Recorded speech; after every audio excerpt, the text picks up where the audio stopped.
अस्सलाम वालेकुम, यासीन आपके साथ हाजिर है इस मॉर्निंग ब्रीफिंग में। आज इस हफ्ते का सेकंड वर्किंग डे है, ट्यूसडे है और डेट आज हो गई है 28 जुलाई। कल कराची में शदीद बारिशों के बायस मैं आपके साथ हाजिर नहीं हो सका और काफ़ी लोगों की मेरे पास कॉलें आई, मैसेजेस आए, तो मैं उन लोगों के साथ माजरत ख्वाह हूँ।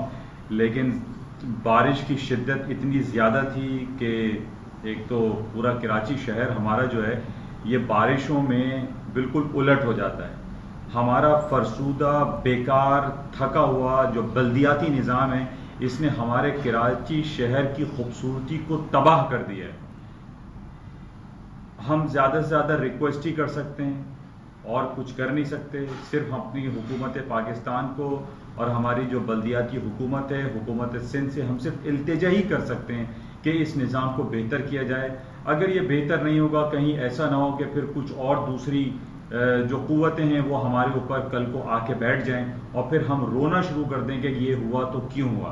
तो हमें अपने आप को सुधारने की बहुत ज़्यादा ज़रूरत है इस पाकिस्तान में, और ख़ास कर जो पाकिस्तान का सबसे बड़ा शहर सूबे सिंध का कराची शहर जो ज़रा सी बारिश में तबाहाली का शिकार हो जाता है, इसको बेहतर करने की बहुत ज़्यादा ज़रूरत है और अशद ज़रूरत है और जल्द अज जल्द ये दुरुस्त होना चाहिए, क्योंकि बहुत सारे लोग इस तकलीफ में आ जाते हैं और पूरा शहर पानी, बिजली, गैस, गटर लाइन, पानी की लाइन सब तबाहाली, हालत जंग में हम लोग आ जाते हैं। इसको हालत जंग का वर्ड इस्तेमाल किया जाए तो नामुनासिब ना होगा। और कल यही हुआ कि हम लोग हालत जंग में थे, जिसकी वजह से कल यूट्यूब क्लिप पर मैं आपके साथ हाजिर नहीं हो सका। बहरहाल आज मौसम कुछ बेहतर है, बारिशें सुबह हुई थी, इस वक्त बारिश नहीं हो रही है, हालत बेहतर है, पानी भी आ रहा है, बिजली भी आ रही है और हालात साजगार हैं। तो दुआ से, लेकिन शहर में अभी इस वक्त आप सड़कों पे, गलियों में निकल नहीं सकते, बहुत ज़्यादा कीचड़ है, गंदगी है, गटर उबल रहे हैं। और वही मैं आपसे जो अर्ज कर रहा हूँ कि हम लोग हालत जंग में हैं इस वक्त। बहरहाल मार्केट की कुछ बात करते हैं और मार्केट की सूरत हाल में सबसे सरे फहरिस्त जो हमारे पास जो कमोडिटी, जो प्रीशियस मेटल, जो सेफ हेवन जिसको हम कहते हैं, वो है गोल्ड, सोने की मार्केट। कल अर्ली मॉर्निंग जो मैं आपके साथ हाजिर हुआ था मार्केट ओपनिंग प्रीव्यू के हवाले से, उसमें भी मैंने आपको जो इंडिकेशंस दी थी तकरीबन वही तमाम कुछ हुआ जो आपके साथ मैंने मार्केट प्रीव्यू के हवाले से बयान दिया था कि जनाब स्टॉक मार्केटें ऊपर की तरफ जाएंगी। ये बातें होना कि अमेरिका और चाइना के दरमियान जो कॉन्सुलेट की बंदिश का सिलसिला चल रहा है ये बहुत ज़्यादा संगीन सूरत हाल इख्तियार कर जाएगा, ऐसा नहीं है। मैंने आपसे पहले ही कहा था कि हमें अमेरिका की और दुनिया की स्टॉक मार्केट को गिराने के लिए एक ग्राउंड खबर चाहिए, ग्राउंड रियलिटी चाहिए और एक बहुत बड़ी नेगेटिव खबर चाहिए। और वो नेगेटिव खबर सिर्फ यही हो सकती है कि किसी दो ममालिक के दरमियान बुलेट्स एंड बॉम्ब्स की जंग शुरू हो जाए। इन कॉन्सुलेट के बंद होने पर हम ये कहें कि स्टॉक मार्केटें तबाह हो जाएंगी, गिर जाएंगी, ऐसा मुमकिन नहीं। और ऐसे ही कुछ हुआ कि कल सारा दिन की जो मार्केट हमारे सामने चलती रही वो हाई पे हाई बनाती रही, हायर साइड पे रही, ग्रीन नोट्स पे चलती रही और इस वक्त भी मामला कुछ बरक्स दिखाई नहीं दे रहा। अमेरिका की स्टॉक मार्केटें इस वक्त हाई पे हाई बना रही हैं, मार्केट हायर नोट्स पे चल रही हैं और उसके हायर नोट्स पे चलने की जो वजह मैंने दो तीन आपको बताई थी, एक तो ये कि जनाब कोई जंगी कैफियत अमेरिका और चाइना के दरमियान बर्पा नहीं हो रही है, सिवाय ये कि दोनों मुल्कों ने एक चैंगडू में और एक तरफ ह्यूस्टन में उन्होंने अपने कौंसल खाने बंद कर दिए हैं। कोई जंगी कैफियत नहीं है कि बुलेट्स एंड बॉम्ब्स का सिलसिला और आपस में जो है वो दस्ते गरेबां हो गए हो, ऐसा सिलसिला नहीं है जिसकी वजह से हम ये देख रहे हैं स्टॉक्स मार्केटों में तेजी का रुझान बरकरार है। मार्केटों में ऊपर जाने की सबसे बुनियादी वजह क्या है, ये वजह हमें ढूंढनी है। और ये ढूंढने के अलावा मैंने आपसे जिक्र भी किया था कि सोने की कीमतें ऊपर क्यों जा रही हैं और स्टॉक मार्केटें ऊपर हायर साइड पे क्यों जा रही हैं। इसकी वजह मैंने आपसे बयान की थी कि कल है वेडनेसडे, बरोज बुध, अमेरिका में इंटरेस्ट रेट की मीटिंग का सिलसिला शुरू हो रहा है और कल रात को 11 बजे अमेरिका अपने इंटरेस्ट रेट का अनाउंसमेंट करेगा। और ये बातें तकरीबन 15-20 दिन से चल रही हैं कि जो इंडिकेशंस हमारे पास आ रही हैं उसमें ये कहा जा रहा है कि अमेरिका अपना इंटरेस्ट रेट नेगेटिव टेरिटरी में ले आएगा। अगर नेगेटिव में नहीं लाएगा तो जीरो कर देगा, या उसके डिफरेंट जो रेट्स होते हैं यानी deposit facility rate, discount rate या इंटरेस्ट रेट या रेपो रेट, उसमें कहीं ना कहीं वो नेगेटिव टेरिटरी में ले आएगा। जिस तरीके से हम ये देख रहे हैं कि different economies like European Union का deposit facility rate 50 basis point negative है, माइनस है, जापान का इंटरेस्ट रेट साल हर साल से 10 पैसे या 10 बेसिस पॉइंट नेगेटिव में है। स्विट्जरलैंड का interest rate 75 basis point negative में है। तो व्हाई नॉट यूएसए? अमेरिका के सदर डोनाल्ड ट्रंप बहुत अरसे से ये बात कहते चले आ रहे हैं और उनके जो सेंट्रल बैंक के गवर्नर जो चेयरमैन है मिस्टर जेरेमी पावेल को वो बहुत ज्यादा स्कोल्ड भी करते हैं और ये कहते हैं कि अमेरिका का इंटरेस्ट रेट माइनस टेरिटरी में होना चाहिए, नेगेटिव होना चाहिए। तो कल है वेडनेसडे, कल ये उम्मीद बहुत ज्यादा इम्कानात मौजूद हैं कि अमेरिका तारीख में पहली बार अपना इंटरेस्ट रेट नेगेटिव टेरिटरी में ले आएगा। और हमें ये मालूम है कि जब भी नेगेटिव टेरिटरी में इंटरेस्ट रेट आता है तो स्टॉक्स मार्केटों में तेजी आती है और इस तेजी आने की एक वजह यह है। अच्छा, इसके अलावा तेजी आने की वजह जो मैंने आपसे ये बयान की थी कि कोरोना वायरस पैंडेमिक के जितनी भी केसेस अमेरिका में सुनाई दे रहे हैं कि जनाब 6 लाख 10 लाख 8 लाख मिलियंस में वहां पे केसेस हो गए और तकरीबन 1.5 लाख लोग हलाक हो चुके हैं, इन बातों को स्टॉक मार्केट खातिर में नहीं ला रही है।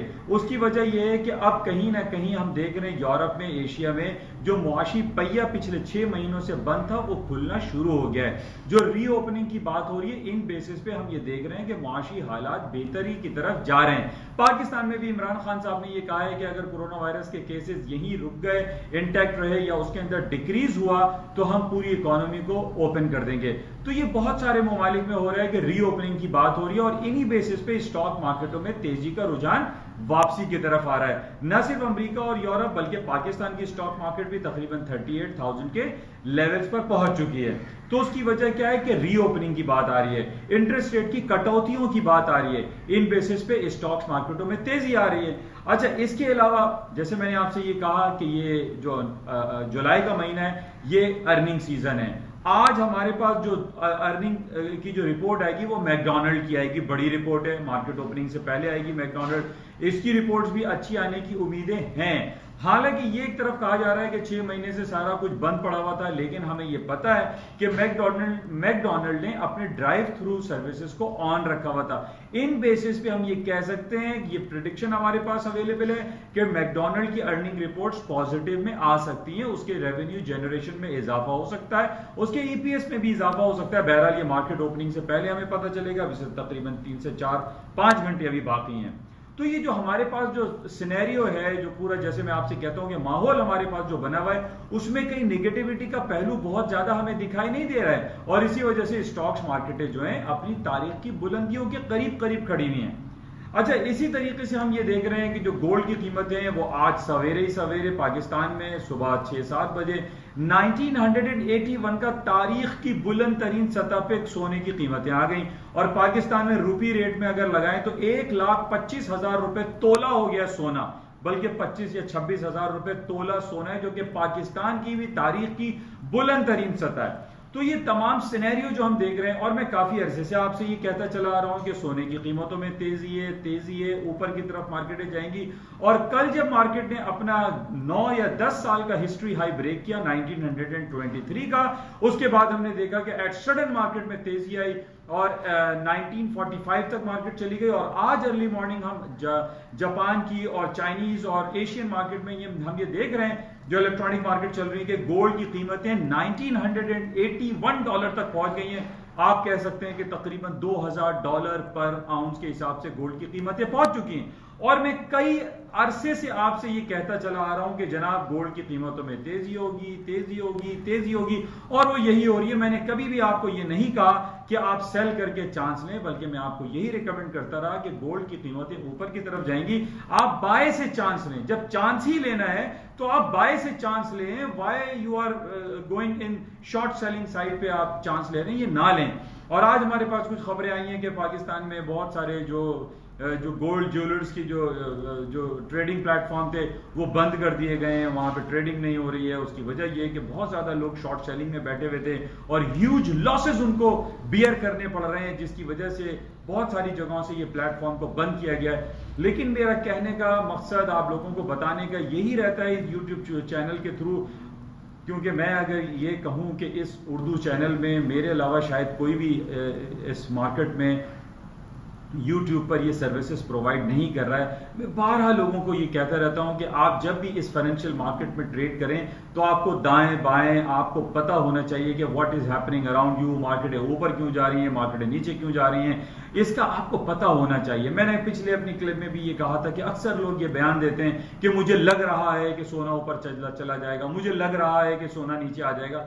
देखिए, ये लगने लगाने का कोई गेम नहीं है। आपके पास ग्राउंड रियलिटीज होनी चाहिए, आपके पास ट्रू खबरें होनी चाहिए। आपको इस समा का पता होना चाहिए कि मार्केट ऊपर क्यों जा रही है और मार्केट नीचे क्यों जा रही है, इसका आपको पता होना चाहिए। लगने लगाने से कुछ नहीं फर्क पड़ता। तो बहरहाल ये जो मैंने आपको इंडिकेशंस दी थी कि जनाब इंटरेस्ट रेट की कटौती की बात हो रही है जिसकी वजह से सोने की कीमतें ऊपर जाएंगी, प्लस गोल्डमैन सैक्स जो अमेरिका का बड़ा तरीन मुल्क है उसने ये बयान दिया था कि सोने की कीमतें 2000 या 2100 या 2200 तक चली जाएंगी। बैंक ऑफ अमेरिका ने ये कहा था। ये एक बड़े बैंक है, अरबों खरबों डॉलर के ये फाइनेंशियल इंस्टीट्यूशंस हैं जिनकी रिपोर्टों को मलूज़ खातिर रखना हम पर जरूरी है और हमें ये चेक करना चाहिए कि ये बड़ी बड़ी बैंक, ये बड़े बड़े फाइनेंशियल इंस्टीट्यूशन जो कि ट्रिलियंस ऑफ डॉलर के फंड को मैनेज करते हैं, ये बेसिकली क्या बता रहे हैं, ये क्या कह रहे हैं, तो हमें इन पर नजर रखनी चाहिए। तो बहरहाल सोने की कीमतों में अभी भी तेजी है। मैंने कई प्लेटफॉर्म पे आप लोगों को रिकमेंडेशन भी दी थी कि आप 1914 या 1919 के स्टॉप्स लगा के बाय चांस लें, सेलिंग ना करें, क्योंकि वो टेक्निकल लेवल जो कि इसने 9 साल पहले इसने हाई किया था 1923, उसके नीचे के स्टॉप्स प्लेस करके आप बाय चांस लें, सेलिंग ना करें। अभी भी पोटेंशियल मौजूद है क्योंकि कल अमेरिका के इंटरेस्ट रेट की मीटिंग का रिजल्ट है। कल भी अगर उन्होंने अमेरिका के सेंट्रल बैंक ने नेगेटिव कर दिया तो मार्केटों में मजीद तेजी हो सकती है। इन बातों को आप जहन में रखते हुए अपने पोर्टफोलियो को मैनेज किया करें, ये मेरी तमाम लोगों से रिक्वेस्ट है। अच्छा, मार्केट के ऊपर जाने की वजह, कल आपसे मैं हाजिर नहीं हो सका, लेकिन इंपॉर्टेंट खबर यह थी कि कल चाइना की इंडस्ट्रियल अपलिफ्ट के फिगर्स थे जो कि 6% की जगह 11.5% आए।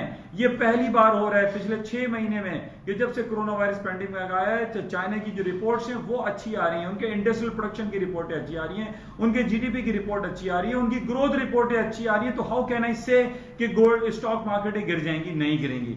इसके अलावा जो जीडीपी की रिपोर्ट थी वो भी 6 महीने में बेहतरीन आई है चाइना की, और इसकी वजह से स्टॉक्स मार्केटों में पोटेंशियलिटी का इंजेक्शन इंटैक्ट है। इसके अलावा आज हमारे पास रिपोर्ट, जैसे मैंने आपसे कहा कि मैकडॉनल्ड की अर्निंग रिपोर्ट है, और कल हमारे पास एफओएमसी की रिपोर्ट रहेगी, और कल हमारे पास जी बड़ी अर्निंग रिपोर्ट है, कल फेसबुक की अर्निंग रिपोर्ट आएगी। तो इन बातों को हम अगर ख्याल में और बातों को जहन में रखते हुए अपनी ट्रेडिंग करें, अपनी पोर्टफोलियो को मैनेज करें, तो हमें बहुत सारे पॉजिटिव रिजल्ट्स आ सकते हैं। इसके अलावा गोल्ड के ऊपर जाने की जो मैंने आपको खबर पहले भी बताई थी कि जिस तरीके से हम जैसे मैं आपसे कह रहा हूं कि ये समा आप चेक करें, इन हालात और वाकयात को देखें क्या हो रहा है। सऊदी अरब और यमन आपस में दस्ते गरेबा हैं। यमन और सऊदी अरब हो गए, आर्मीनिया एंड अज़रबैजान को ले लीजिए, लीबिया एंड मिस्र में नया जो बॉर्डर सिचुएशन है उसमें गड़बड़ शुरू हो गई है, फिर फलस्तीन और इसराइल का मसला आपके सामने है। तो ये तमाम हालात और वाकयात पर जब आप नजर और निगाह रखते हैं तो आपको ये पता चलेगा कि गोल्ड की कीमतों में अभी फिलहाल डाउनफॉल नहीं होगा। बहरहाल मैं गलत हो सकता हूं, लेकिन ये टेक्निकल्स गलत नहीं हो सकते। और वो टेक्निकल्स क्या हैं, मैं आपसे ये अर्ज करता चला आ रहा हूं कि जनाब 1414 या 1914 या 1919 या 1920 के नीचे के स्टॉप्स प्लेस करके आप गोल्ड को बाय करें, आप सेल नहीं करें। मैं तो आपको 1600 से बोलता चला आ रहा हूं कि बाय करो बाय करो बाय करो। अभी अक्सर लोग मुझे फोन करके पूछते हैं, यासिन भाई अब मार्केट थम गई, अब क्या बेचें, अब क्या मार्केट रुक जाएगी? मेरे पास यही एक जवाब है कि भाई बाय करो बाय करो बाय करो। मैं 1670 से लोगों को कहता चला आ रहा हूं कि बाय करो, गोल्ड को सेलिंग में आप नहीं बैठें, आप सेलिंग नहीं करें, क्योंकि प्रेशियस मेटल है, सेफ हेवन है और इसमें मजीद ऊपर जाने के चांसेस हैं। हमें इन बातों को भी जहन में रखना चाहिए कि बैंक ऑफ अमेरिका और गोल्डमैन सैक्स की बात देख चुके हैं कि ये गोल्ड की कीमतें $2300 से $2400 या $2100-2200 तक जा सकती हैं, और ये जा रही हैं, और आज ही हो सकता है कि ये 2000 के एक साइकोलॉजिकल बैरियर को ब्रेक कर दे। बहरहाल इसको हम मजीद देखते हैं, आपसे राब्ते में रहेंगे, और जाते हुए आपसे जैसे मैं रिक्वेस्ट हमेशा ये करता हूं कि इस YouTube चैनल को प्लीज़ सब्सक्राइब कर दें, क्योंकि ये उर्दू और सहल अंदाज में आप बहुत सारे लोग इससे मुस्तफ़ीज़ होते हैं। और इस यूट्यूब क्लिप को सुनते भी हैं। डेली बेसिस पे लोग मुझसे रिक्वेस्ट भी करते हैं कि आप अपने प्लेटफॉर्म पर हमें भी ऐड कर लें। मैं उन तमाम लोगों का शुक्रगुजार भी हूँ कि वो सराहते भी हैं और सुनते भी हैं और इस पर काम करने की और अमल करने की कोशिश करते हैं। इंशाल्लाह राब्ते में रहेंगे। आज शाम में देखते हैं कि मैकडॉनल्ड की क्या अर्निंग रिपोर्ट आती है और मजीद क्या रिपोर्ट्स होंगी जो कि मार्केट को मूव करेंगी। इजाज़त चाहूँगा। खुदा हाफ़िज़।